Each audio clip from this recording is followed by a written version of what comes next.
ఇప్పుడు నిన్న ఒక విషయం అన్నావు అంటే ఫస్ట్ బ్రేక్ దొక్కి క్లచ్ ఒక్కలా ఒకటేసారి సడన్లీ ఫాస్ట్ బండి వెహికల్ ఆపాలంటే వెహికల్ ఆపాలి అంటే ఏం చేయాలని అడిగినావు కదా. సో దానికోసమని ఒక వీడియో తీసిన. సో ఫస్ట్ ఈ ఇన్స్టాగ్రామ్లో చెప్తారు కదా, ఫస్ట్ బ్రేక్ దొక్కి తర్వాత క్లచ్ ఒక్కలా సడన్లీ వెహికల్ ఆగుతుంది అది అని చెప్పేసి చూపిస్తారు కదా, రైట్ రాంగ్ అని మార్కులు పెట్టి.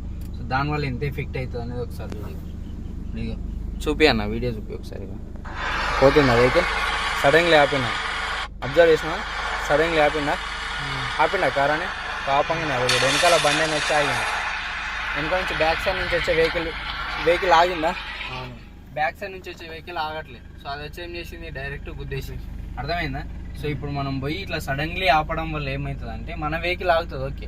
సో మన వెనక వచ్చే వాళ్ళకి కంట్రోల్ చేయలేక ఒకవేళ గుద్దిర్రు అనుకో ఇట్లాంటి పరిస్థితి అవుతుంది. అని అదృష్టం మంచిగా ఉండి బండి ఒకటి పడ్డది, అది పక్కకు జరిగింది కాబట్టి ఆయనకేం కాదు. ఒకవేళ మనిషి కూడా అందులోనే పడితే చచ్చిపోతాం.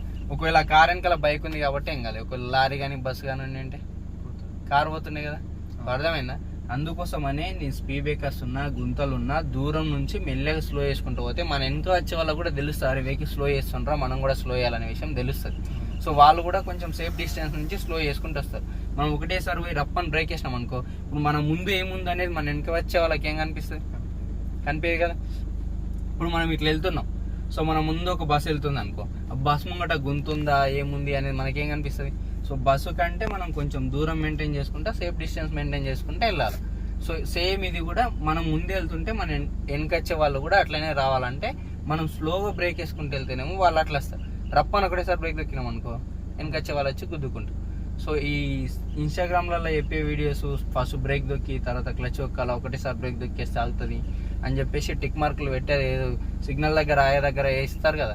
సో పైన పార్ట్ వేరే ఉంటుంది, ఇటు కింద దొక్కే విధానం వేరే ఉంటుంది. ఇట్లా ఆగిన దగ్గరనే నేను దొక్కుంటా చూపిస్తాడు, పైన ముంగట పోయే వెహికల్ వేరే ఉంటాయి, ఆ వెహికల్ వేరే సంబంధం లేదు. పైన మనకి ఏదైతే ముంగట రోడ్ కనిపిస్తుందో అది సంబంధం లేకుండా కింద బ్రేక్లో దొక్కి ఇది ఎడిట్ చేసి వీడియో పెట్టి పోస్ట్ చేస్తారు.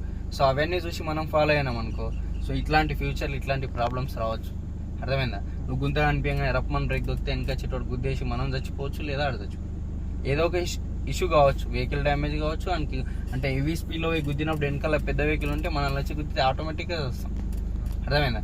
కాబట్టి ఈ సడన్లీ బ్రేక్ లేకుండా దూరం నుంచి అబ్జర్వ్ చేసుకుంటే ఆడ గుంతుంది అంటే ఈ నుంచి స్లో చేసుకుంటే వెళ్ళాలి. మినిమం ఒక 50 feet నుంచి స్లో చేసుకుంటే వెళ్ళాలి. సడన్లీ ఒకటేసారి బ్రేక్ వేయద్దు.